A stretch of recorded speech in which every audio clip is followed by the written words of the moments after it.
అప్పుడు ఉన్న ముఖ్యమంత్రి దొంగే, ఈ రాష్ట్రంలో ఉన్న ముఖ్యమంత్రి దొంగే, ఆ రాష్ట్రంలో ఉన్న ముఖ్యమంత్రి దొంగే, నేరం చేసేవాడు దొంగే.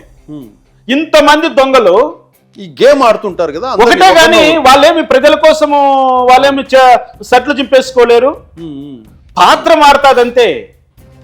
ఒకడు చిన్న కప్పులో తాగుతాడు, ఇంకోడు లోటాలో తాగుతాడు. వాడు కడుపును బట్టి ఒక ఇడ్లీతో కడుపు నింపుకునే వాడు ఊడుంటాడు, ఇడ్లీ పాత్ర మొత్తం ఖాళీ చేసేవాడు ఊడుంటాడు. కాకపోతే కామన్ ఏంటి? తినేయడమే.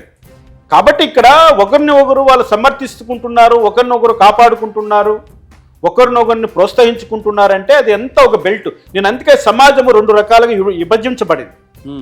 ఒకటి సంపన్న వర్గం, రెండోది పేద వర్గం.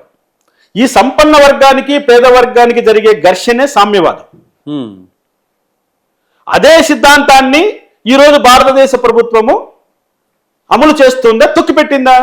ఇప్పుడు నిన్న లేక మొన్న ప్రపంచంలో ఒక సంస్థ నిర్వహించినటువంటి సర్వేలో 188 మంది ధనవంతులు కేవలం అగ్రవర్ణాల్లోనే ఉన్నారంటుంది.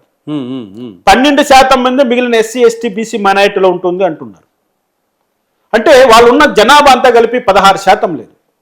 మరి 16% ఉన్న వాళ్ళు 88% ధనస్వామ్యాన్ని కలిగి ఉంటే ఇంకా ఎవరి మాట ఎలా నెగ్గుతుంది?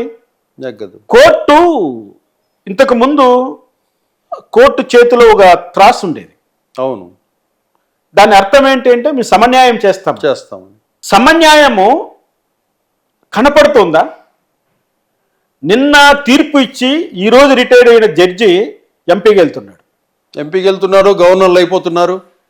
ఇదెక్కడ న్యాయం అండి?